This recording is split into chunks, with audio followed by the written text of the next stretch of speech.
Jay here for Stretford Paddock. This is Transfers Live, which means that's Joe Smith, that's Matthias de Ligt, and we need you to get involved in the chat and the comments because we've got loads of transfer stories to get through. We were talking about this on camera. Why have you not got your new coat on? This is a very old coat, actually. I love it when you wear old coat. Not wear it in a while. Yeah. I'm really excited. I think we're going to sign de Ligt. I know we are. It seems like we're going to sign him, Jay. I'm calling it right now. Yeah. Call it. It's going to be de Ligt. It's like election night tomorrow night. Yeah. The YouGov polls are in. The exit polls are in, and it's a landslide for de Ligt. It does seem like we're going to get him, doesn't it? We'll get into the details, who's been saying what, exactly what's happening. But based on everything that's happened, the speed at which it's progressed, the fact that no one else is in for him, the fact that he wants to join United, the fee mentioned. Right, well, take a breath. Take a breath. You're excited. I've got it. I'm ready to go. It's transfers. Put me back on the tracks. Go on. No, take a breath. You're all right. You're okay. Right, you're all right. Go. The fee that's been mentioned is very, very manageable. It's very, very good. Yeah. Everyone's up for this. Bayern are up for it. He's up for it. United are up for it. To me, it's just a matter of time. I'd be so shocked if this doesn't happen. We'll get into the full details. What exactly is going on? We've also got. He might not be the only centre-back. That's mad. Wow. That is madness to me. This is unreal. There's so much going on. There's so much going on, just what I absolutely live for. Do you know what? If you can just get rid of those 38 games a season and just focus on transfers, football would be so much better. 38 transfers a season. Exactly. Just get rid of the Premier League and the Champions League and the Europa and all that and the FA Cup, all that, everything. Yeah, and just focus. Just have transfers. All you want is transfers. Jay. I'm so excited. Make sure you are getting involved in the chat comments. Hit that like button as well. And also, if you're not doing already, please subscribe to the channel. We want to get to 800,000 subscribers by the beginning of next season, and with your support, we can get there. We're going to be talking about the Ligt. We're going to be talking about Branthwaite. We're going to be talking as well about Ineos doing some cutting. Yes. Yeah, they're being a bit ruthless. Also, we're getting into Joshua Zirkzee and a few updates there, and a little bit of news about players extending their contracts, so lots of good stuff to get involved in. Yes. Right, let's start with the first one. Let's just get into this, because this is obviously the story of the last couple of days. Huge news, big name player. Let's just get straight into this. De Green Ligt. The green light. Yeah, I like it. It's producer Adam again today. We've started off strong. Yeah. Well done. Manchester United closing on a £34 million deal for the first signing of the Dan Ashworth era. I love that that's what we're calling this, by the way. As United are the only club with the green light from Matthias de Ligt. Independent, or part of the Independent, understands Manchester United and Bayern Munich have begun talks over a cut price £34 million deal and aim to get the switch completed swiftly to allow Ineos to continue their squad overhaul. You say that like you're a farmer, like you're from. I understand. The way I understand it is that the deal's expected to be completed imminently. That's what I understand. That's how it feels. And if that's what I hear, that's what I says. De Ligt is reportedly keen on a move to the Premier League and is even understood to be willing to take a pay cut in order to secure his pathway to England. This is big. I like Pete Hall. I know him. He's a good guy. He's a good journalist. Yeah. And it's not just Pete Hall. This has been mentioned. Romano said the same thing about us being the only one with the green light for him. I had that this morning. Many journalists are... The bubble around De Ligt is just full of toxic, beautiful transfer gas. Yeah. And that bubble is about to get popped. What we know overall is De Ligt is keen to join Manchester United. Yeah. Manchester United are keen to buy him. Bayern Munich, crucially, are willing to sell him. Yeah. They want around €40 million plus add-ons. €40 million plus add-ons, which is around £34 million. Or maybe €50 million, actually, wasn't it? Plus add-ons. United looking to pay more around the €40 million mark, which is £34 million. De Ligt wants this deal again, and I know people sort of don't like this, just buying Dutch players that Ten Hag knows, but this is the pulling power of Ten Hag, because De Ligt isn't just some bloke from the Eredivisie that Ten Hag knows. He's one of the most coveted young centre-backs in the world and has been since he was 18 years old. Yes, he may have not had the most sort of successful moves at Juve and Bayern, but they certainly haven't been failures. I know for a fact a lot of Bayern fans hate the idea of selling him. There was even a petition to keep him amongst some Bayern fans. He's very well liked, he's a very good player, and if his injury issues that are slightly overblown in the press, but they do exist, if they can be monitored, if they can be sort of, if we can get the best of him and not have these injury issues sort of continue to flare up the way we've seen with other players at United, to me, and there's a lot of negativity around this transfer, I don't get why. I think this is a fantastic move for Manchester United. I genuinely think this is brilliant. I remember, not long ago, I bumped into you on Wembley Way after Manchester United has just won the FA Cup final, beating Manchester City with goals from Alejandro Garnacho and Kobe Mainoo. What a day that was. And I honestly think you're more excited now. I loved it. I love this deal. Than you were that day when I bumped into you. This is a smart deal. Yeah, it is. So people are saying, we're hearing, this is like a Glazer signing, this is like a Woodward signing. The difference between those things are, to be a Glazer or Woodward signing, you have to tick one of the following boxes. Past your best, overpriced, don't want to come, not in a position that we need. Or many, or all of them. Extortionate wages. Or extortionate wages. They're the 5 major tenets of a Woodward signing, of a Glazer signing. This guy isn't past his best. No, he's 24. He wants to come to Manchester United. It's the only move he wants. The fee isn't extortionate. 34 million quid don't get you anything nowadays. Exactly. What were the other ones? His wages aren't extortionate. He's even willing to take a pay cut. And yes, he'll be toward the top of what United are earning, but he's not going to be in that 300 grand region. And your final one, in a position we need. And we're crying out for a centre-back. We are desperate. We've got fewer centre-backs now than we had at the end of last season. And we didn't have enough then. We had Casemiro playing at centre-back for Pete's sake. This transfer makes too much sense. It does, and I like it. I really do. Loads of comments and people in the chat already. Loads of people loving your work, Joseph. We'll get into it. Make sure you are getting involved in the chat and the comments, and if you're not doing already, hit that like button. Right, there are loads of super chats as well. I'll get the super chats and then the comments, and then I'll come back to Joseph. Yeah, what we're saying. Lerone Vanado, sorry, has been a member of the academy for 42 months. That's just elite. Joe is a little excited, and what are you wearing? He says. I'm wearing a smile. You look like a mixture of Kim Jong-un and a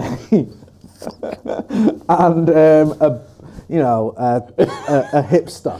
It is a little bit the North Korean hipster. It is a little bit like I'm watching really large missiles go past on tanks, isn't it? Yeah, it is. Just before you go and have avocado on toast. It's a bit of a weird... It is sort of make your own dictator kind of outfit. It is, isn't it? Yeah. My First Dictator by Smoby. Yeah, it does feel a little bit like that. All right, but let me I like the rest of the buttons up and it might fix things. Keep going. No, it's up to you. Twaldy, welcome to the academy. He's a new member. Joshua Bowater says, I'll be very disappointed if there isn't a whole slide dedicated to the man, the myth, the legend, Tom Heaton. Don't you worry about that, kid. Just need Mr. Evans to renew next. I love Tom Heaton. Yeah. I fucking adore him. Yeah. He is mint. It's gone from Kim Jong-un to a little bit, we're walking in the air. Look a bit like the snowman. You do look like the snow. You look like the snow. Yeah, you do. Right. You look like the snowman but made out of sludge. Snowmobile. Let me try and work something Jibak Sahu says 32 million for the Ligt is batshit crazy. Kids still mint. Love that sentence. Akash K says buying a desperate to sell here. Checkmate, Man United. Darren Billings has been a member of the first team for 43 months. Thank you, my brother. That's like when the channel started or when it became Stretford Paddock. Says, I feel uncomfortable at this club with Ineos is being run well. What is happening? I'm expecting to hear we've signed Branthwaite for 90 million. It does feel a little bit weird. Good to see Ross Murphy. I think Notch is in there. Manchester Maverick. I'm trying to see who else. Some of the usual suspects in there. William Morgan. Oh, good to see people that we know. James Parker as well. Make sure you are all getting involved in the chat and the comments. BMW Racing 1974. Everyone's just sort of commenting, saying like, this makes a lot of sense. Joe's very excited.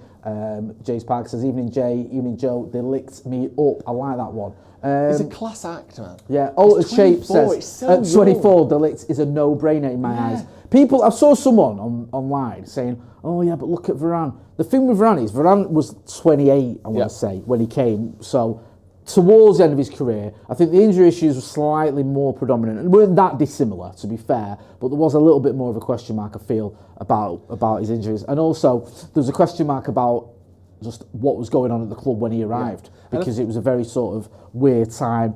Ollie had lost the Europa final, question marks about him. Ronnie came in, everything seemed to get a little bit upset, no one quite knew what was going on, and it all went Pete's wrong. It feels like now with Ineos, a little bit more stability, this guy coming in, 24 years old, very, very good defender. And it does make a lot of sense. That 34 million, I can't get away from that. That's amazing. 34 million for a 24-year-old who's won trophies in Holland, who won a Serie A, has he won a Bundesliga? He must have won a Bundesliga. Yeah, he's won the Bundesliga. He won the Serie A, both in his first year of being there. So he's won 3 titles in different countries, or 4 titles in 3 different countries, sorry. And he's got a lot to offer. I know he's not perfect, and some people may go, has he got the pace for the Premier League and all that stuff? But when you're that talented, and also, let's get worst case scenario. He comes, he's not quite the player we hoped. Maybe injuries a bit worse than we thought. Doesn't quite settle as well. You can still get 30 million for him if you sell him in a year's time. You know, it was a disaster, it didn't work. He'll be 25 years old and he'll still be a player who's won loads of trophies. So it's a no-brainer of all no-brainers. Hit that like button, please, people. Not even 100 likes and over 2,000 people watching. That is a disgrace, as Liz Truss said. We could sell him in at the end of this contract and still probably get 30 million for him as a 30-year-old. You know, this just from a business perspective, this makes so much sense. Another big difference between him and Varane, and I want to reiterate, Varane was a good transfer. It was only the injuries that stopped him being an excellent transfer. You can count the number of bad games Raphael Varane had for Man United. It's where his performances that were the issue. Exactly. So him as a player, you know, was never in doubt. Even though he came in a bit late, the injuries weren't great. The difference with him and De Ligt though as well is De Ligt. Yes, he's won trophies in many countries. Yes, he's always been very highly rated. A lot of money's been spent on him. He's not a club legend anywhere. He's not had his club yet where he's there, he's settled, he's getting 300, 400, 500 games. He's still waiting for his club. And I think that Varane, Real Madrid was his club. No question about that. United were never going to top what he did at Real Madrid. He was never going to be more loved at United than he was at Real Madrid. He was never going to love United more than he loved Real Madrid. De Ligt is still someone on the up. He's still someone that's got stuff to prove. He's still trying to find what's he going to be remembered for when he retires. Is it winning one title at Juve? Is it winning one title at Bayern? Or is it getting Man United back on track? Is it being here for 5, 6, 7, 8 years and turning things around or being part of the team that does? I'm not saying he can do that single-handedly or that it's definitely going to happen, but this guy's going to be motivated to have a career-defining job at some point, because I think he's still waiting for that, and I think United could definitely be that. I agree. I'm trying to sort of temper my expectations a little bit. I really am, because this has massive potential. It sounds weird to say that about someone who's 24 and been at 3 the biggest clubs in the world, but I just feel like there's something here that if this works out the way we want, this could be a really, really big signing for Manchester United. We'll have to wait and see, though, see what happens, but it does look like it is going to happen, regardless of whether it's a success or not. I think everyone is sort of pointing it, going, look, it's a case of when, not if. It doesn't feel like there's any real, touch wood, issues here with this one. Yeah, and of course, anything can happen. People can fall out. There's a stumbling block that they couldn't get over. But as it stands, it's been a sort of series of green lights to the point where it feels like we're just sort of hammering out the final details. Romano said before, advanced talks. Again, we've been through what they've been saying in a few different outlets as well.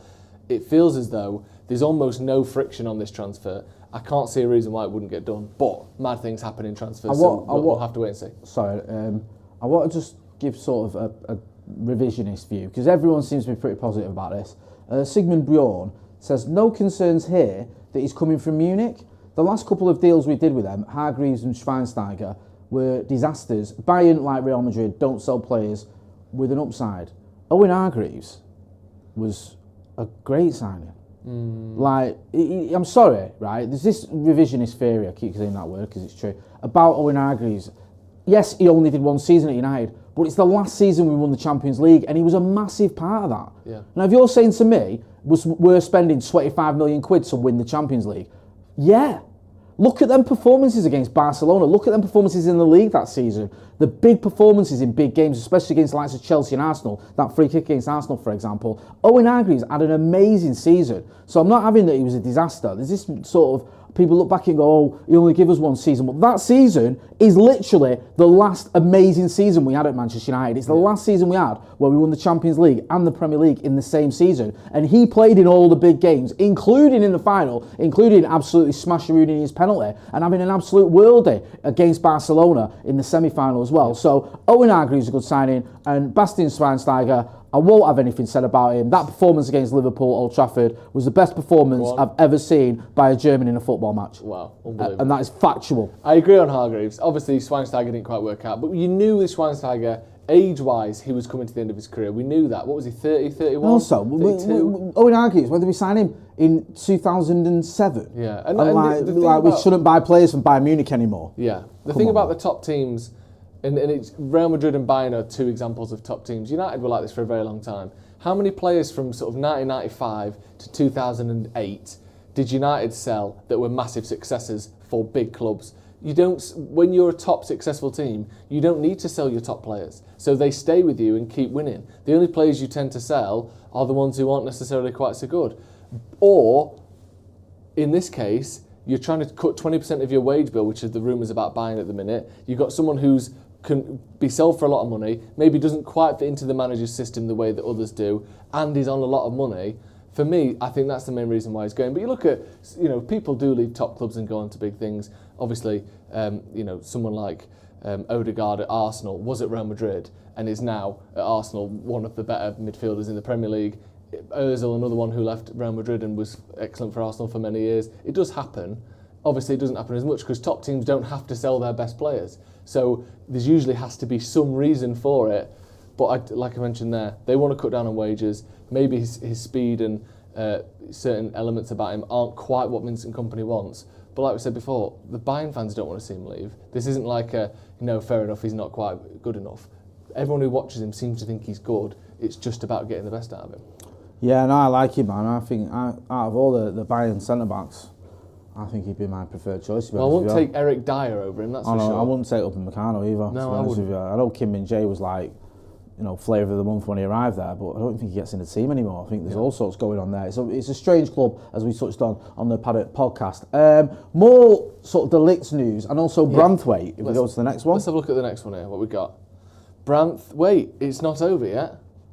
That's not bad, actually. Yeah, that's right. I actually quite like that. Branthwaite, it's not over yet. It's not over yet. As well as Matthijs de Ligt, Manchester United could sign a second centre-back this summer by making a bid for Everton's Jarrad Branthwaite. United wants de Ligt to play on the right side of central defence and have not given up on signing have not given up hope of signing Branthwaite to play alongside him on the left if they can sell players to raise funds. An opening bid of 38 million plus 5 million in add-ons was rejected by Everton, who don't want to sell the 22-year-old but could be forced to listen to offers in the region of 70 million. Oh really? They could be forced to just listen to those offers, could they?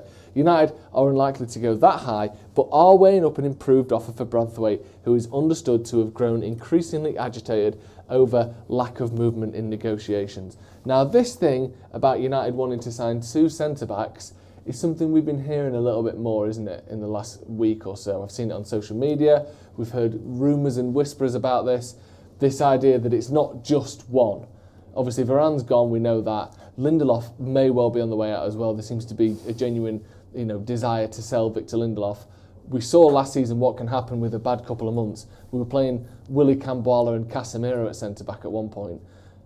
We probably do need two centre-backs, don't we? 100% we need two centre-backs. Yeah. Camboala, the jury, is still out on him. Johnny Evans, don't know what's going to happen. Maybe gets another deal, but I don't think you can rely on him for many games, to be honest with you. I think injuries were catching up with him last season, although I love him and I'd love to see him extend his deal. Obviously, you saw the likes of Casemiro in the centre of defence.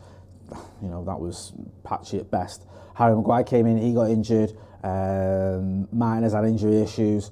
We need reinforcements. It's become a bit of a weird one, this, with it's not just with Branthwaite, but like with Branthwaite, like with Dan Ashworth as well, where I've seen Evertonians and I've seen Newcastle fans moaning and kicking off with United about trying to get, when we're going after Dan Ashworth, oh look at United, so arrogant, who do you think they are? And then with this, who do you think they are? And I don't think it's arrogant to want a player like this, so I don't think it's arrogant to want someone like Dan Ashworth to come into your club. No. That's kind of what happens in football. No disrespect to Everton and Newcastle, but Manchester United are the biggest club in England. So we are going to try and get people or players from a smaller club than us, which is someone like Everton. So I understand why we're going for him. I also understand why Everton don't want to sell him. And this is another thing I found on the flip side that is weird, where United fans are having a go at Everton or kicking off by Everton. Why don't Everton just sell him?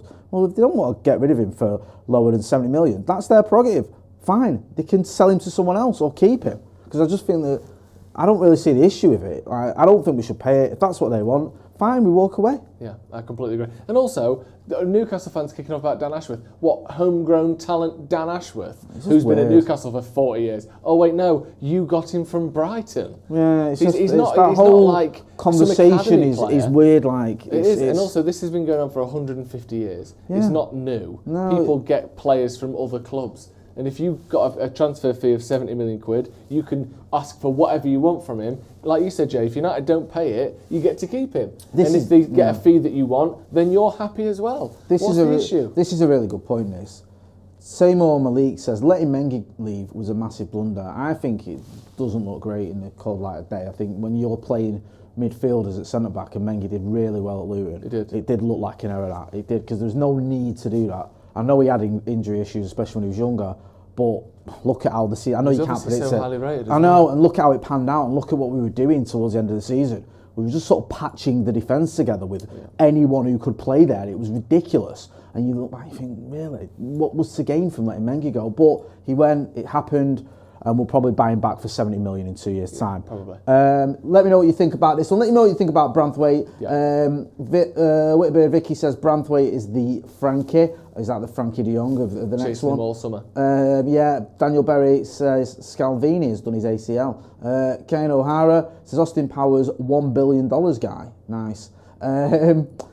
We could play, so BMW Racing 1974 says we could play a reinvented Donny van der Beek at centre-back. Seriously though, is he still alive? What's going on with Donny van der Beek? Still at United, isn't he? Yeah, I think so. He went to, was it Frankfurt? Yeah. Had a bit of a nightmare. Yeah. At one point, I think sort of 3 months into his loan, he played like an hour. Yeah. It's just, the sort of downward spiral of Donny van der Beek is tragic. And the reason it's tragic, right, is because some players fall off a bit of a cliff because of their attitude, because of just horrendous injuries, or because of, both of those issues I've mentioned, or loads of bad transfers or whatever, just the wrong move at the wrong time and all that sort of stuff.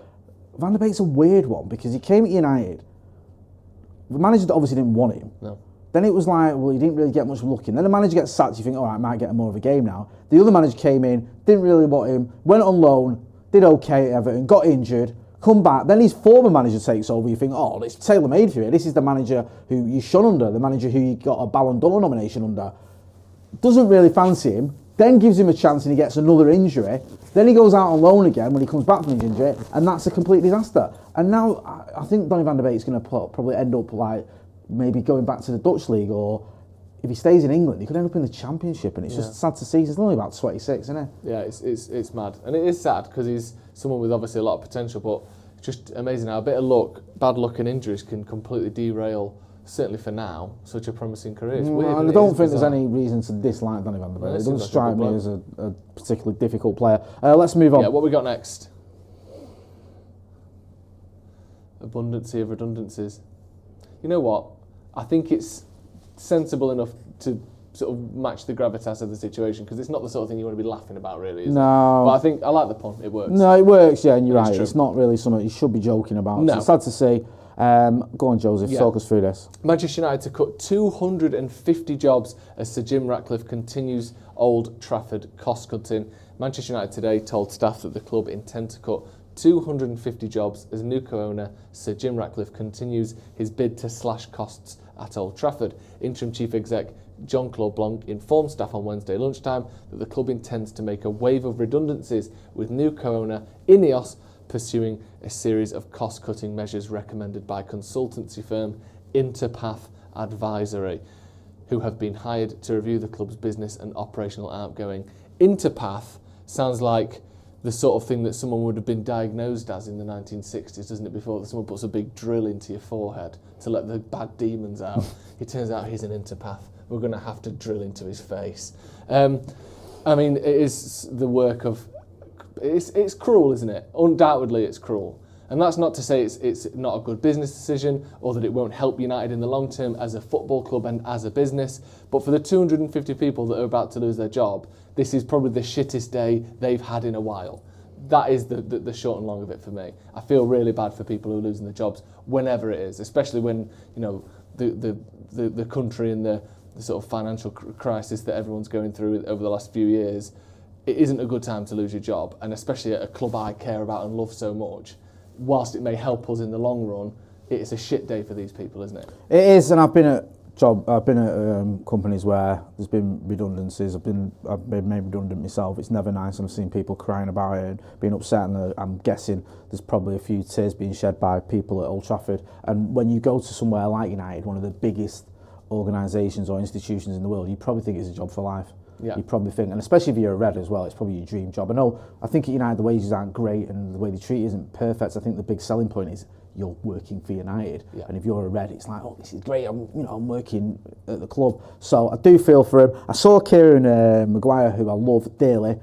He's been on the channel loads of times. He's on last week, catching a bit of fire because he'd said that this was basically the wages of Mason Mount or whatever for a year, for 8 months. And people were having a dig at him. But he was just making a point, and I get where he was coming from. He's saying, look, just to put it in perspective, United have spent a lot of money on wages. I don't think it's particularly, pointing out, having a dig at Mason Mount is just an example. And in some cases, we've wasted a lot of money. But when someone takes over an organisation, a company, a business, and they say they're going to make changes, very rarely that means that they're not going to do redundancies. You've seen it everywhere. Happens a lot. It does. Look at Elon Musk at Twitter. I know he's hardly a great example because he was a bit crazy when he went in there. But one of the first things people start getting laid off. Why are we wasting all this money? Do we really need all these people? And one of the things that was said, I think at the end of last season, I'm not justifying this, by the way, I don't agree with it and I wish they weren't doing it. I'm just trying to explain it as best I can.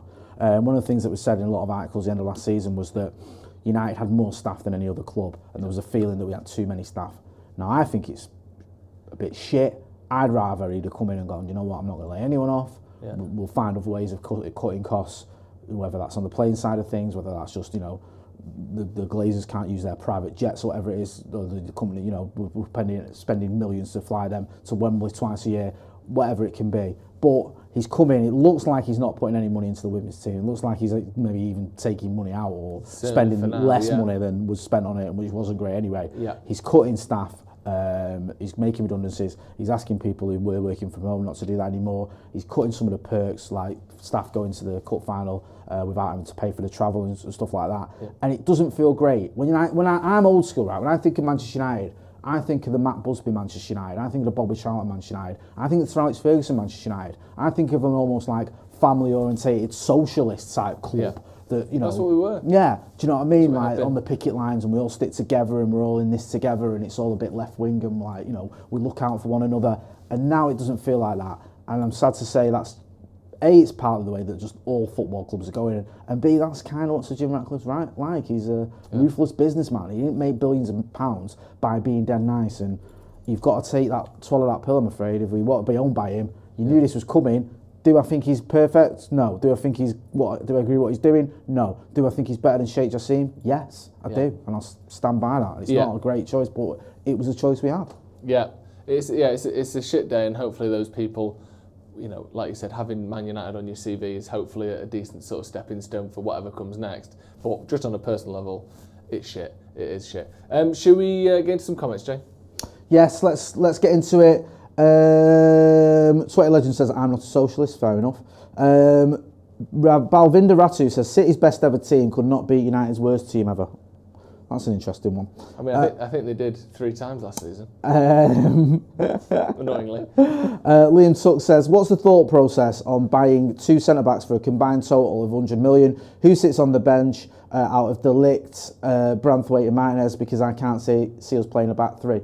I don't think we're going to get Branthwaite. I don't think we're going to spend £100 million on 2 centre-backs. I think we'll end up getting another centre-back for around 30-40 mil. So you'll probably spend about 70 mil on 2, which is almost as low as you can realistically go if you're going to buy 2 centre-backs that can come and do a job for Manchester United. And there's a while where City had Laporte, Diaz and Stones all at the club, and they all cost between 50 and 65 million quid each. And obviously I know Laporte's gone now, but with injuries, with rotation, with the amount of games United are going to be playing next season, we've got Europa League, which it's a competition, and we're probably likely to do quite well in it because it's a bit easier than the Champions League. So there's quite a lot of games we're going to be playing. I think having 3 good centre-backs, this is the problem. We're so used to having 2, and if that, we're not even, like the idea of having more than we need, or certainly more than you can play at once, which isn't more than you need, that's what you need, it's almost scary to us. What would we do if we've got more than 2 centre-backs? Well, top teams do have more than 2 centre-backs.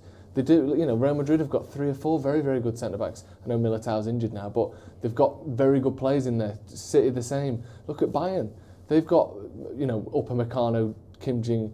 fucking hell, I can't remember his name. Kim Jin-May. What?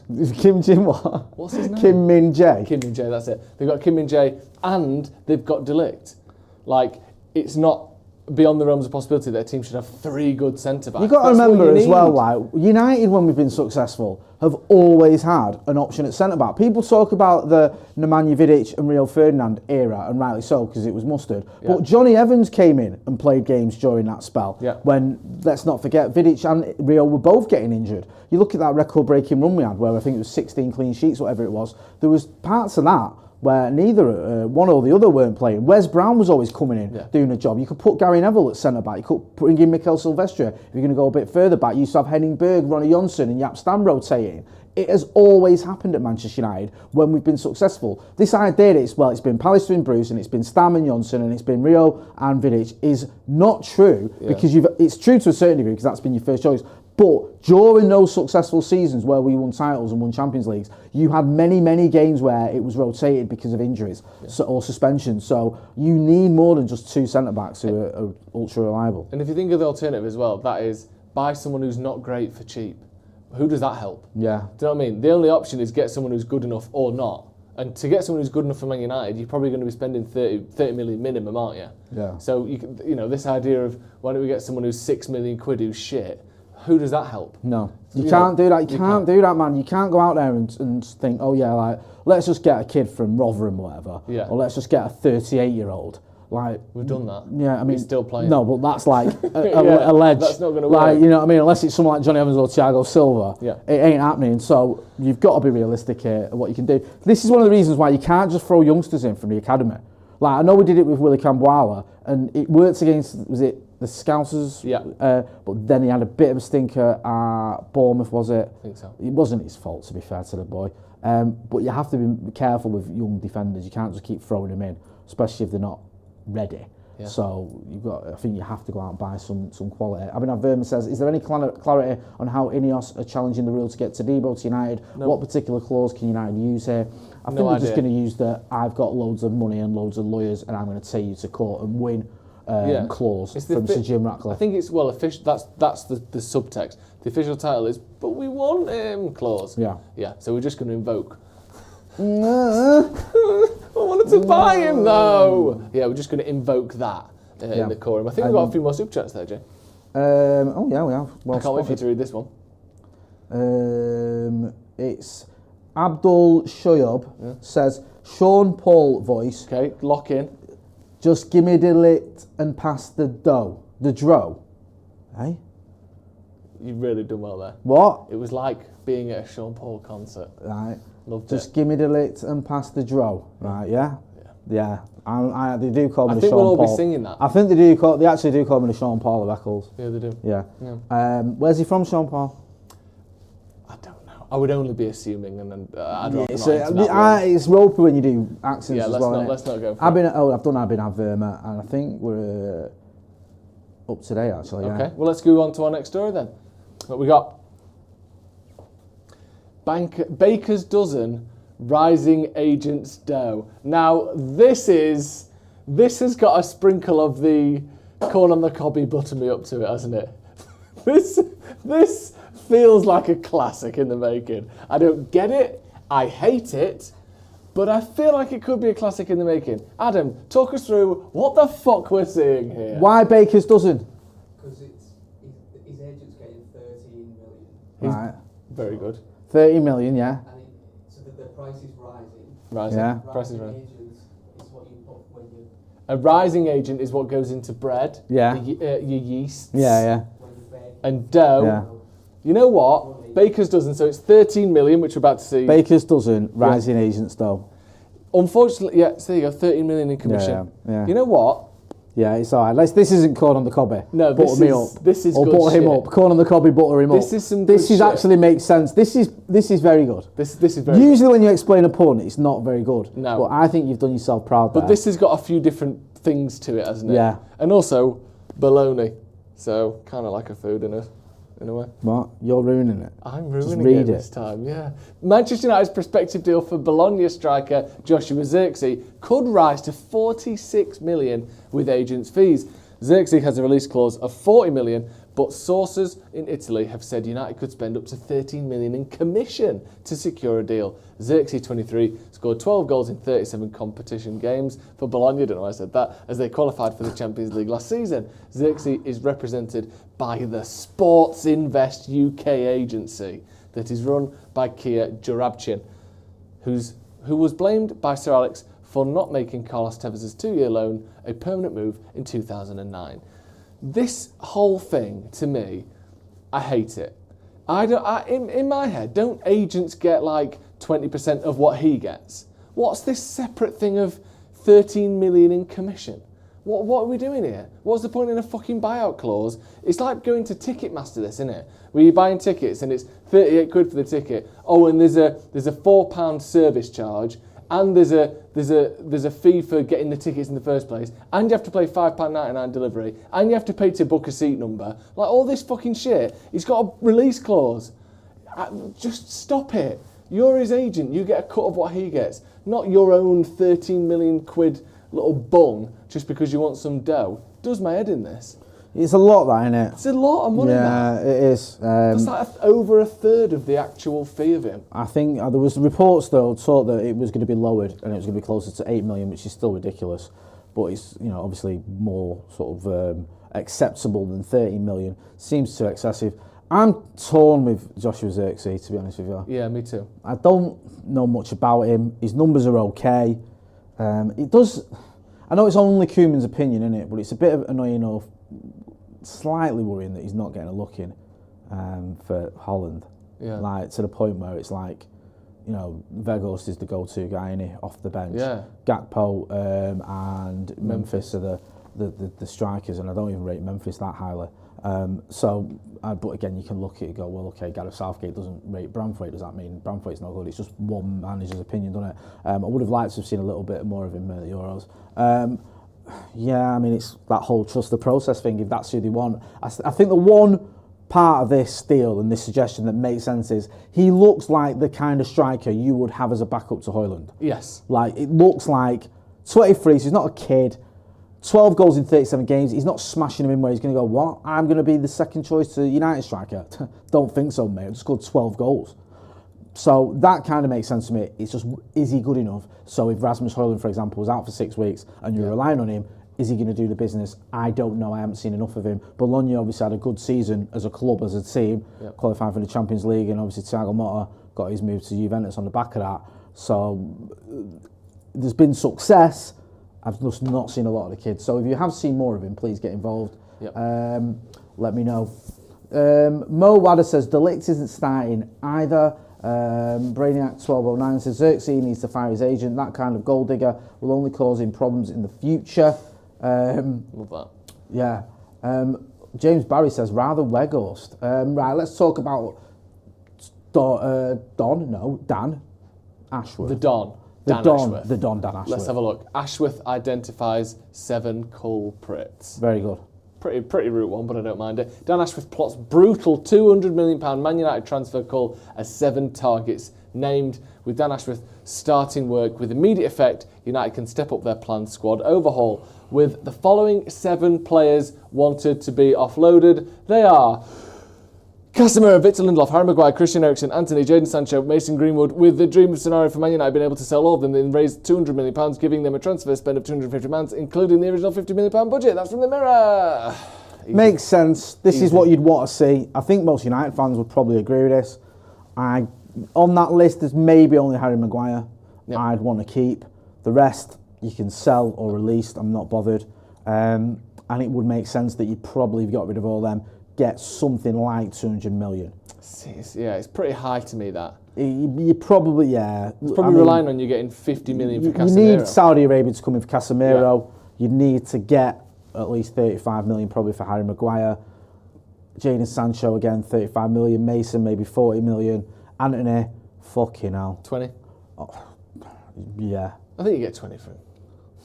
Do you know what? Look at some of the people. Yeah, but I just think you underestimate the baggage that's got around this kid. Yeah, that's true. You are buying someone who's... You're buying someone who's got shit going on off the pitch. I'm not saying he's guilty, I'm just saying he's got it going on. It is. He's got a reputation of being a difficult player. Yeah. We've all seen him kicking off and whispering to the opposition when he's been asked to play at left back, and has had an absolute stinking season.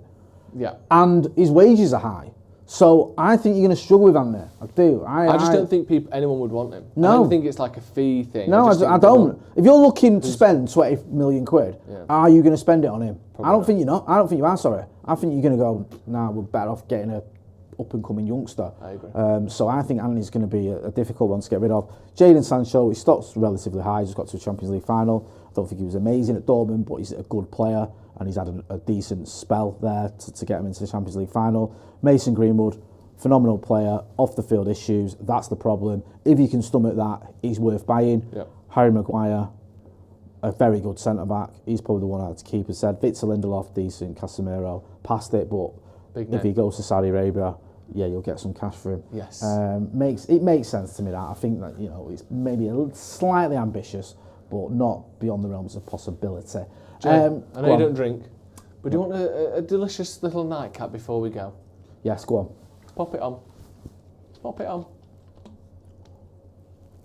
Tommy Heaton signed an extension.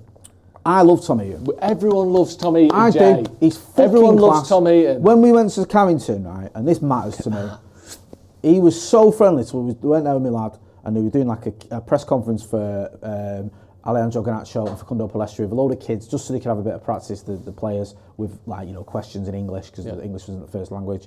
And he was walking through the corridor and he's seen all these kids, and he was so friendly, so nice, and the best performance I've ever seen by a goalkeeper in the Premier League is Tommy Heaton for Burnley at Manchester United.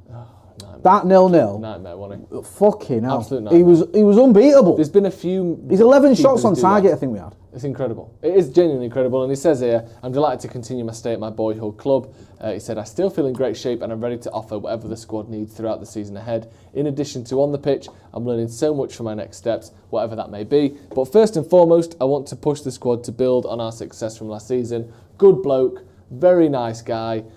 Again, he ticks a lot of boxes in terms of his experience, his expertise, his knowledge of the Premier League. He's a homegrown player as well. He's a United player, and he remembers the good old days when that matters, That matters. Johnny Evans has got that as well. I'm glad you said that, bro, because I think you need a bit of that. You need like McLaren, Evans, Heaton, just a sprinkling of people that like, you know what, this ain't it. Yeah. This isn't how it should be. You haven't made it because we finished fourth. Yeah, or eighth and won a trophy. Like, the standards at Manchester United should still be what they were when I was here the first time round. So I think you need to keep a sort of at least one hand on that. And when you've got players like Heaton there, you have done. And listen, if you were in a Carabao Cup game and you wanted to play Tom Heaton, I don't think anyone's losing the shit over that. No. You go, what are you doing? What? No. Well, I'd be fine with that. Yeah. Even if it was instead of buying there, I wouldn't have an issue with it. No, I'm not trying to knock the kid. But yeah, I just think it's a positive move. I think having someone like him around, very good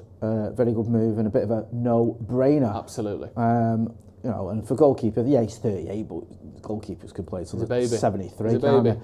Getting through a couple of comments before I wrap up. Vicky says, Jay, cheers to you with your Chelsea Max Perry on your 10 years of being sober. Thank you. James Hunsinger says, Joe, you need to unbutton the middle and bottom buttons. Dan United 94 says, Tom Heaton, top lad. Stan K. Phillips says, Zirkzee is nothing like Mo Salah, in any way, shape or form other than he's left-footed. Who said he's like Mo Salah? Someone who don't know what Mo Salah's like. Like, he's like Mo Salah in the sense that he's a footballer. Yeah. That's about and he's playing in Italy. Yeah, and he's got that slightly sort of, Mo Salah type hair. Yeah, but he didn't have that when he was in Roma. Yeah, so he's nothing like Mo Salah. He's about a foot and a half taller than Mo Salah. Yeah, I think that's a bit of a reach. Joseph. Yes.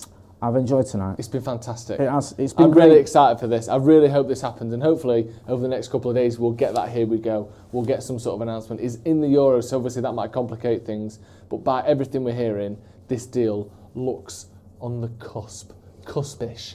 It does, doesn't it? Cuspish. Yes, it does. We're going to be back with the news from here tomorrow morning. That'll be I don't think it's live. I think it's going to be pre-recorded, and it's going to go out at 11:15. but make sure you are here. So we'll have all the latest updates in the morning. Then we're going to have off the bar with him, me, McCullough, Howson. So if you're not doing already, make sure you are hitting like, share and subscribe. Don't forget as well, check out all the other videos we've got. We had me and Joseph looking at Rennie Harker and Ruud van Nistelrooy, didn't we? It's a good little video there. Go and check that out. I've been Jay Motti, that's been Joe Smith. This has been Transfers Live, and a big shout out to producer Adam for some fantastic puns as well. Doing a good job. Thanks for watching.